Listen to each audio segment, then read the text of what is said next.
रामलाल बीमारी की अवस्था में बिस्तर पर लेटा हुआ तड़प रहा था। केशव की आंखों में आंसू थे। केशव, केशव बेटा, बरसों से एक रहस्य मैंने अपने सीने में दबा रखा था।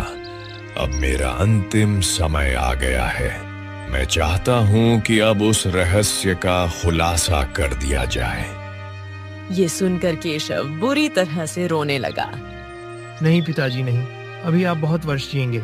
आपकी आयु 100 वर्ष से भी ज्यादा होगी। ऐसा ना कहिए पिताजी। नहीं केशव, मुझे एहसास हो गया है कि अब मैं अधिक समय तक इस संसार में नहीं रहूंगा। मैं तुम्हें बताना चाहता हूं कि तुम कौन हो, और यह भी बताना चाहता हूं कि क्यों गांव के लोग तुमसे बात नहीं करते और कोई भी तुम्हारा मित्र नहीं बनता। मेरी बात ध्यान से सुनो। रामलाल इतना कह ही पाया था कि तभी उसे तेज खांसी हुई और उसने दम तोड़ दिया।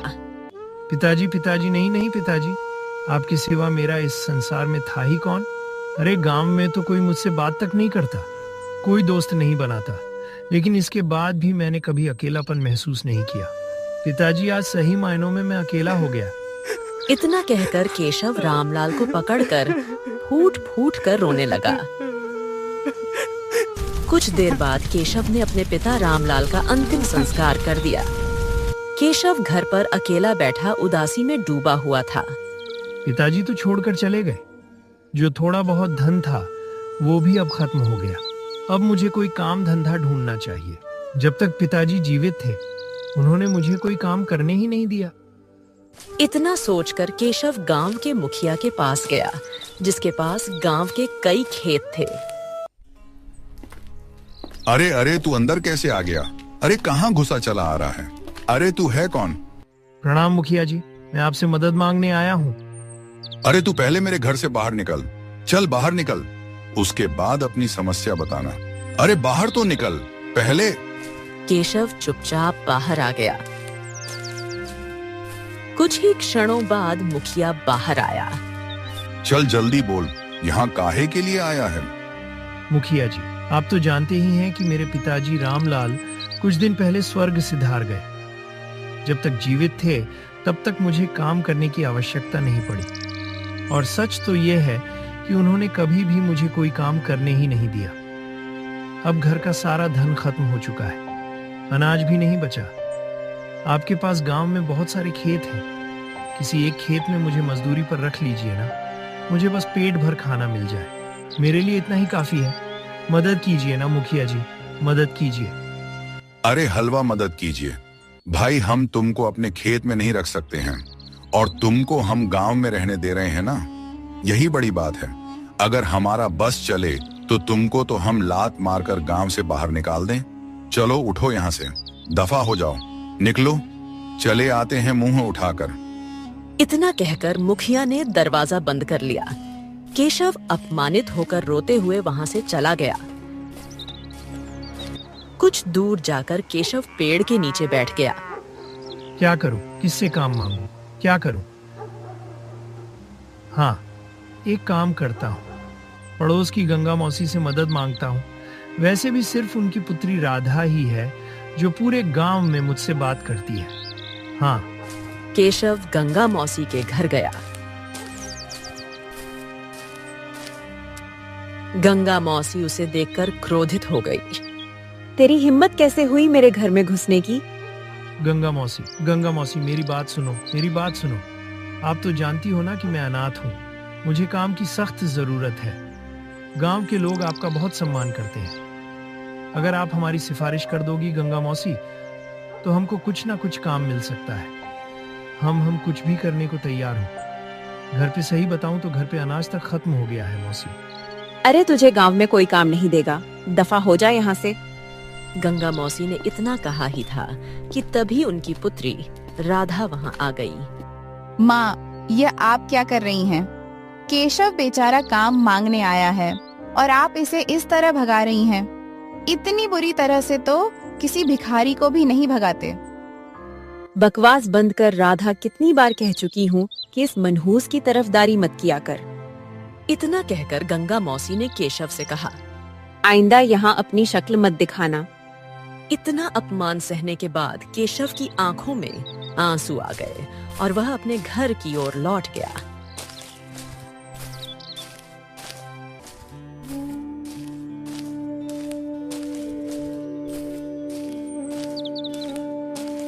केशव घर आकर फूट फूट कर रोने लगा।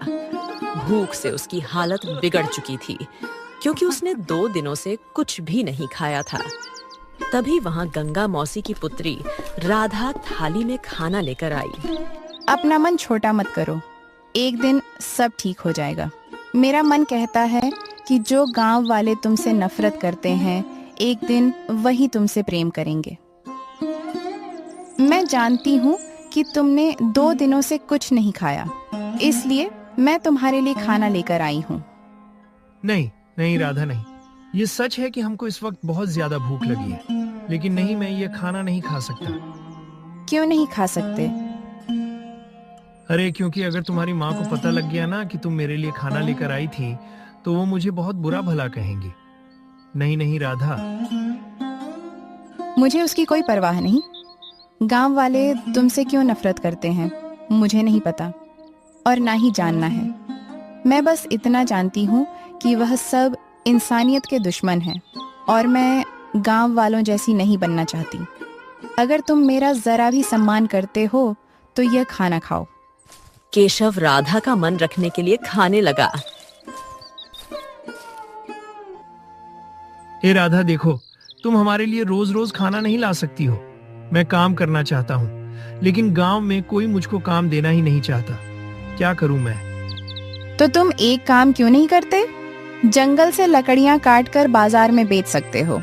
अपनी मेहनत से व्यापार करके धन कमा सकते हो। केशव की आंखों में चमक आ गई। हाँ, ये तुमने बिल्कुल सही बात कही। लेकिन कुछ ही देर में उसकी आंखों में फिर निराशा छा गई। लेकिन मेरे पास तो कुल्हाड़ी भी नहीं है और कुल्हाड़ी खरीदने के लिए धन भी नहीं है। कुल्हाड़ी का इंतजाम मैं कर दूंगी। कल तुम गांव की सीमा पर मुझसे मिलना। मैं सबकी नजरों से बचते हुए एक नई कुल्हाड़ी लेकर आऊंगी। इतना कहकर राधा वहां से चली गई।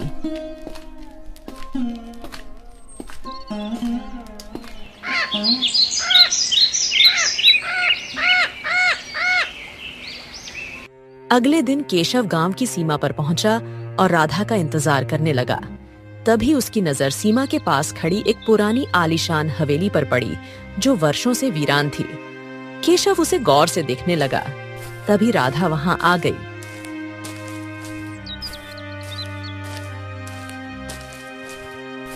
इस हवेली को इतने गौर से क्यों देख रहे हो?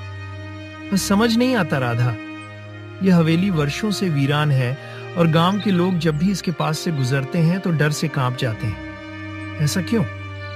राधा गहरी सोच में डूब गई। माँ बताती है कि यहाँ एक समय में एक साहूकार रहता था। वो और उसकी पत्नी बहुत ही अत्याचारी थे। गांव के किसानों की सारी जमीन पर उन्होंने कब्जा कर रखा था। किसान खून पसीना बहाकर खेती करते और साहूकार सारा अनाज छीन लेता। गांव वालों को अपने ही खेत का अनाज खरीदना पड़ता था। फिर क्या हुआ? फिर एक दिन साहूकार अपनी पत्नी के साथ जंगल गया और कहते हैं कि वो दोनों कभी वापस नहीं आए। उसके बाद से हवेली वीरान पड़ी है। सारे नौकर भी कुछ समय बाद चले गए क्योंकि वह भी उनके अत्याचारों से परेशान थे।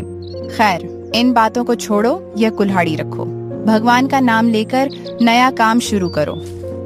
इतना कहकर राधा वहां से चली गई।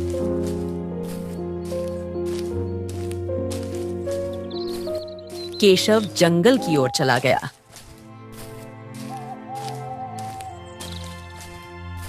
वो अच्छी लकड़ियों की तलाश करते करते घने जंगल के भीतर पहुंच गया।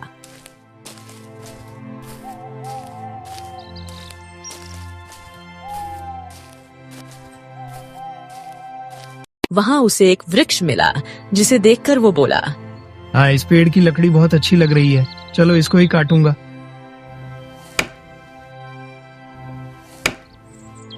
लकड़ी काटते वक्त उसका पैर से टकरा गया और खून निकलने लगा।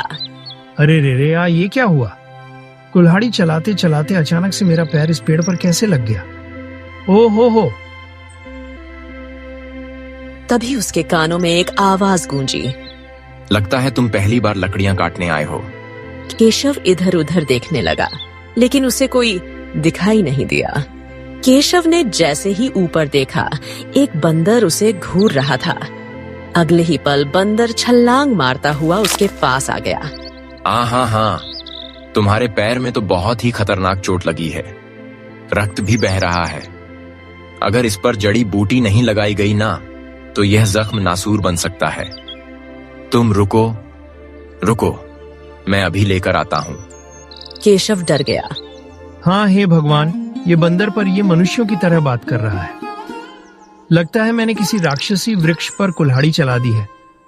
अब यह राक्षस मुझे छोड़ेगा नहीं। हे भगवान, राम राम। अरे क्या राम राम राम राम? हनुमान जी भी कहो। हनुमान जी भी बहुत मदद करते हैं। अच्छा डरो मत, मैं कोई राक्षस वाक्षस नहीं हूँ। तुम यहीं रुको, मैं अभी आता हूँ। इतना कहकर बंदर झाड़ियों में गायब हो गया।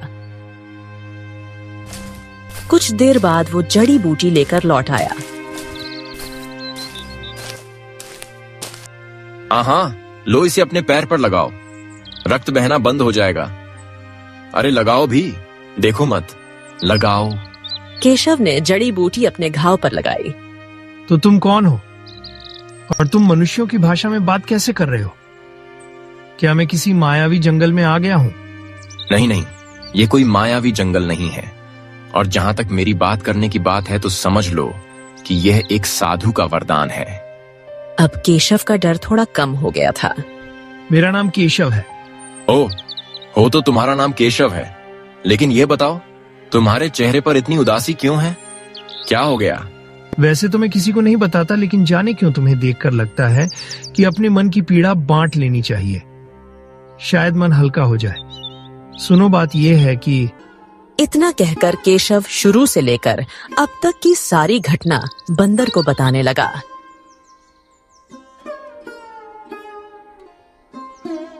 ओहो, तो तुमने सच में बहुत कुछ सहा है। ये बताओ, गांव में तुमसे कोई बात नहीं करता, कोई तुम्हारी मदद नहीं करता और कोई तुम्हारा दोस्त भी नहीं है। हाँ, मेरा कोई दोस्त नहीं है। तो चिंता क्यों करते हो?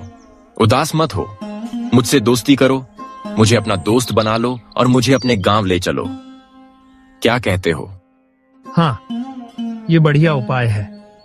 लेकिन देखो, मैं तुम्हें ले तो चलूंगा, लेकिन अगर किसी ने तुम्हें बात करते हुए देख लिया तो वह तो तुम्हें राक्षस समझेंगे ना, और मुझे भी नुकसान पहुंचा सकते हैं, क्योंकि वैसे भी वह मुझे पसंद तो करते नहीं है। जब भी कोई गांव वाला होगा ना, मैं तुमसे बात ही नहीं करूंगा, चुपचाप रहूंगा। हाँ, ये ठीक है। वैसे भी मेरा कोई दोस्त तो है नहीं।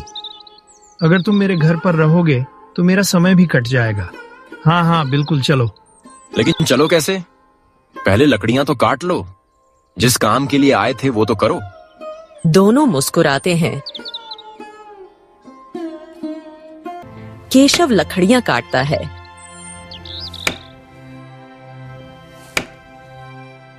गट्ठर बनाता है और सिर पर रखकर गांव की ओर चल देता है। बंदर उसके साथ चलता है। केशव गांव की सीमा पर पहुंचता है। गांव वाले उसे और उसके साथ चलते बंदर को देखकर हंसते हैं। अरे देखो भैया देखो, अब तो यह बंदर भी साथ ले आया है।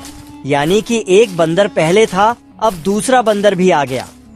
केशव अनसुना करता है और बाजार में लकड़ियां बेचने लगता है, लेकिन बहुत देर तक कोई ग्राहक नहीं आता।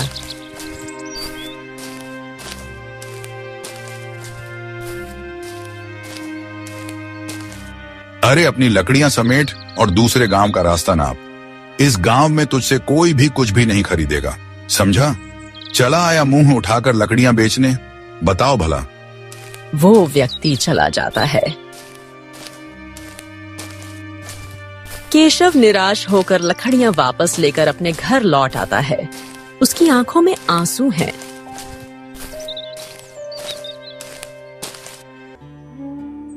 ओ ये बताओ तुम उदास क्यों हो? अरे भाई, हिम्मत मत हारो। गांव वालों ने तुमसे गलत तो नहीं कहा। क्यों ना तुम लकड़ियां दूसरे गांव में बेचो। सही तो कहा उन्होंने है। दूसरे गांव? हाँ, शायद तुम सही कह रहे हो। हाँ और क्या, तो फिर तय रहा मैं तुम्हारी मदद करूंगा। बंदर ने लकड़ी का एक गट्ठर अपने सिर पर रख लिया। दोनों दूसरे गांव की ओर चल पड़े। दूसरे गांव में केशव की लकड़ियां हाथों हाथ बिक गई। उसे अच्छी कमाई हुई। वह कुछ अनाज और सब्जियां खरीदकर बंदर के साथ घर वापस लौट आया। देखा, पहले ही दिन कितनी अच्छी कमाई हुई है। हाँ, सही कहा। अगर रोज दूसरे गांव में बेचूंगा तो बहुत आमदनी होगी। और नहीं तो क्या, कल फिर से लकड़ियां काटना। एक गट्ठर तुम ले जाना और एक मैं। इसमें काम भी बटेगा और कमाई भी बढ़ेगी। क्या कहते हो? केशव खुश हो गया। हाँ चलो भाई, अब तो मुझे बहुत जोरों की भूख लगी है। अरे चिंता मत करो, मैं खाना बनाता हूँ। रुको रुको। केशव खाना बनाता है। वो और बंदर खाने ही वाले होते हैं। तभी एक भूखी लोमड़ी वहां आ जाती है। अरे मित्र, ये लोमड़ी तो हमारे गांव की नहीं लगती। अरे भाई, मुझे नहीं पता कि ये तुम्हारे गांव की है या नहीं। तुम्हारे गांव की लोमड़ी तुम जानो, मेरे जंगल की लोमड़ी मैं जानूंगा। अच्छा ठीक है। इसका चेहरा देखो, ध्यान से देखो। लगता है ये कई दिनों से भूखी है और बहुत कमजोर भी हो गई है। देखो देखो। हाँ, सही कहा। केशव लोमड़ी के सामने रोटी और सब्जी रख देता है। लोमड़ी झपट कर खाना खा जाती है। तुम सही कह रहे थे, ये वाकई में बहुत भूखी थी। देखो कैसे खा रही है। लगता है पूरे गांव में भटक कर आखिर में तुम्हारे पास आई है। देखो देखो देखो, कितने प्रेम से देख रही है तुम्हें। इसे अपने ही घर पर रख लो। हम जब जंगल जाएंगे ना तो यही तो घर की देखभाल करेगी। क्या कहते हो? हाँ, तुम्हारे आने के बाद सब कुछ कितना आसान लगने लगा है। उस दिन के बाद बंदर हमेशा केशव के साथ रहने लगा। बंदर के साथ रहने की वजह से केशव का मजाक उड़ने लगा। अरे भैया, केशव से गांव में कोई दोस्ती वस्ती तो करता नहीं है, तो इसी बहाने वो जंगल से किसी बंदर को पकड़ ले आया है। और वो बंदर तो ससुरा बहुत ही बड़ा मूर्ख है। केशव जंगल में लकड़ियां काटता है और वो बंदर अपने सिर पर गट्ठर रखकर उसकी सहायता करता है। अरे ससुरा बंदर है कि गधा। तभी वहां गांव का मुखिया आ गया और वो भी केशव का मजाक उड़ाने लगा। अरे उसकी किस्मत में जानवरों से दोस्ती करना ही लिखा है। सुना है कि उसके घर पर एक लोमड़ी भी आकर रहने लगी है। ये वही लोमड़ी है जिसे गांव में किसी ने मुंह नहीं लगाया। सब ने धक्के देकर निकाल दिया। उसको इस केशव ने मुंह लगा लिया। तीनों हंसने लगे और केशव का मजाक उड़ाने लगे। समय यूं ही बीतता गया, लेकिन एक दिन गांव में एक महामारी फैल गई। धीरे धीरे गांव के सभी लोग बीमार पड़ गए। केशव अपने घर पर बैठा हुआ था कि तभी राधा वहां रोती हुई आ पहुंची। अरे राधा, तू रो क्यों रही है? क्या हो गया? तुम तो जानते हो गांव में महामारी फैल गई है। मेरी माँ बहुत बुरी तरह से बीमार है। मेरे मन में बहुत बुरे बुरे ख्याल आ रहे हैं, क्योंकि इस महामारी ने अब तक गांव के 3-4 लोगों की जान ले ली है। यह सुनकर केशव गंभीर सोच में डूब गया। तभी बंदर, जो काफी देर से सुन रहा था, अचानक इंसानी आवाज में बोला, तुम्हारे गांव में जो महामारी फैली है उसका इलाज हो सकता है। राधा डर गई। केशव, ये कैसे हो सकता है? ये बंदर तो इंसानी आवाज में बात कर रहा है। अरे डरो मत, मैं कोई नुकसान नहीं पहुंचाऊंगा। अरे मित्र, तुमने मुझे वादा किया था कि तुम मेरे अलावा किसी और के सामने मनुष्यों की आवाज में बात नहीं करोगे। फिर क्यों बोले? देखो मित्र, मुझे क्षमा करना, लेकिन मुझसे रहा नहीं गया। समस्या ही ऐसी है। केशव ने राधा को सारी घटना बताई। राधा के दिल का डर कम हो गया। तो इस महामारी का इलाज कैसे हो सकता है? कोई भी वैद्य इसका इलाज नहीं कर पा रहा। हाँ, मैं वर्षों से जंगल में रहा हूँ। मैं एक ऐसी जड़ी बूटी जानता हूँ जिससे बड़ी से बड़ी बीमारी ठीक हो सकती है। तुम चाहो तो मैं तुम दोनों को वहां ले जा सकता हूँ। क्या बोलते हो? अगर ऐसी बात है तो फिर गांव के लोग जो केशव से नफरत करते हैं उनकी नफरत भी खत्म हो सकती है। हाँ, ऐसा हो सकता है। तो फिर ठीक है। अगली सुबह हम सब मिलकर उस जड़ी बूटी को लेने चलेंगे।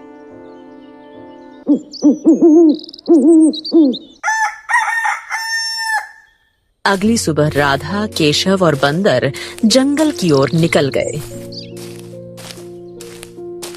बंदर उन्हें एक खास जगह पर ले गया और एक झाड़ी की ओर इशारा करते हुए बोला, ये देखो, ये झाड़ियां नहीं, जड़ी बूटियां हैं। इन्हें तोड़ लो और पत्थर से पीसकर गर्म पानी में मिलाकर बीमार लोगों को पिलाओ। उनकी बीमारी फुर्र हो जाएगी, यानी कि दूर हो जाएगी।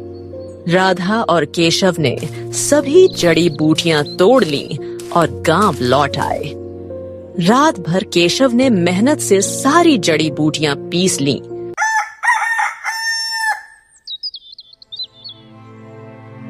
हमरी, अब तुम्हारी परीक्षा की बारी है।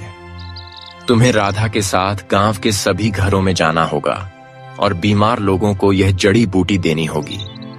केशव गहरी सोच में डूब गया। अचानक उसके चेहरे पर क्रोध आ गया। अरे नहीं, मैं नहीं जाऊंगा। हाँ, अगर राधा चाहे तो जड़ी बूटियां खिला सकती है। मैं कभी नहीं भूल सकता कि गांव वालों ने मेरे साथ कैसा व्यवहार किया। उन्होंने हमेशा मेरा मजाक उड़ाया, धत्कारा, अपमान किया, क्या क्या नहीं कहा। मैं कभी सहायता नहीं कर सकता उनकी। नहीं जाऊंगा मैं। बंदर गंभीरता से बोला, ओ हो मेरे मित्र, मेरी बात सुनो। बुराई का जवाब बुराई से नहीं देना चाहिए। अगर आप चाहते हो कि किसी के मन में आपके लिए प्रेम जन्मे, तो आपको उसके लिए कोई भलाई का कार्य करना होगा। इंसानियत मनुष्य के अंदर से कभी भी खत्म नहीं होनी चाहिए। अगर गांव वालों ने इंसानियत नहीं दिखाई, तो क्या तुम भी अपने अंदर की इंसानियत खत्म कर दोगे? जिस इंसान के अंदर इंसानियत नहीं रहती, वह इंसान नहीं, राक्षस बन जाता है।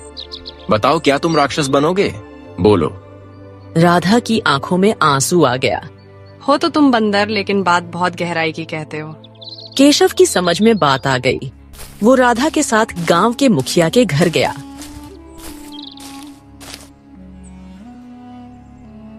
अरे अरे ससुरा, तू फिर से आ गया। काहे के लिए आया है? शांत हो जाइए मुखिया जी, शांत हो जाइए।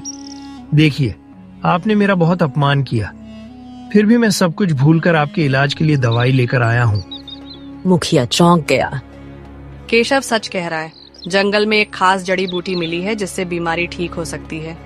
ठीक है राधा, मैं तुम्हारी बात पर विश्वास कर लेता हूँ। केशव ने अपने हाथों से मुखिया को जड़ी बूटी खिलाई और गर्म पानी पिलाया। कुछ देर में मुखिया के चेहरे के दाने ठीक हो गए। अरे अरे, मैं तो बहुत सही महसूस कर रहा हूँ। मैं सही हो गया। हाँ, अरे मैंने तुम्हारे साथ कितना गलत व्यवहार किया और तुमने फिर भी मेरी मदद की। वाह। केशव कोई जवाब नहीं देता और राधा के साथ घर से बाहर चला जाता है। उस दिन के बाद केशव और राधा हर घर जाकर जड़ी बूटियां बांटने लगे। कुछ ही दिनों में पूरा गांव महामारी से मुक्त हो गया। महामारी खत्म होने के बाद राधा खुशी से मिठाई लेकर केशव के घर पहुंची। केशव बंदर और लोमड़ी के साथ बैठा हुआ था। ये लो केशव, मुंह मीठा करो। हमारा सारा गांव महामारी से मुक्त हो चुका है। केशव खुशी से मिठाई खाने लगा। बंदर भी खाने लगा। जानते हो ये मिठाई किसने बनाई है? मेरी माँ ने। यह सुनकर केशव चौंक गया। ओहो, तो फिर तुम ये मिठाई यहाँ पर लाई ही क्यों? अगर तुम्हारी माँ को पता चल गया ना, तो वो तुम पर बहुत गुस्सा करेंगी। यही तो खुशी की बात है। माँ ने मुझे स्वयं कहा कि यह मिठाई केशव को जाकर दे आओ, क्योंकि उसी की वजह से हमारा गांव महामारी से मुक्त हुआ है। यह सुनकर केशव खुश हो गया। बंदर खुशी से उछल पड़ा। हाँ, आज का दिन तो तुम्हारे लिए बहुत खास है केशव। अरे भाई, जो गांव वाले तुमसे नफरत करते थे, अब उनके मन में तुम्हारे लिए प्रेम जाग उठा है। वाह भाई वाह। तभी अचानक राधा की माँ आ पहुंची। केशव, राधा और बंदर जैसे ही पीछे मुड़े, उन्होंने देखा कि गंगा मौसी खड़ी थी। वो डरते हुए बोली, हे भगवान, एक बंदर इंसान की आवाज में बात कर रहा है। हमारी बात तो सुनिए। गंगा मौसी ने तुरंत राधा का हाथ खींचा। इधर आ। तुझे दिखाई नहीं दे रहा कि यह बंदर इंसानी आवाज में बोल रहा था? जरूर ये कोई राक्षस होगा। नहीं माँ, ये राक्षस नहीं है, बल्कि इसकी वजह से ही गांव महामारी से मुक्त हुआ है। इस तरह राधा की माँ को केशव पर विश्वास हो गया और बोली, बेटा, मुझे माफ कर दो। हमने तुम्हारे साथ बहुत बुरा किया है। तुम बहुत ही नेक और दयालु इंसान हो। हमने तुम पर कितना जुल्म किया है और तुमने हमें और गांव वाले की जान बचाई। इस तरह से केशव पर गांव को गर्व होने लगा और सभी खुशी खुशी रहने लगे।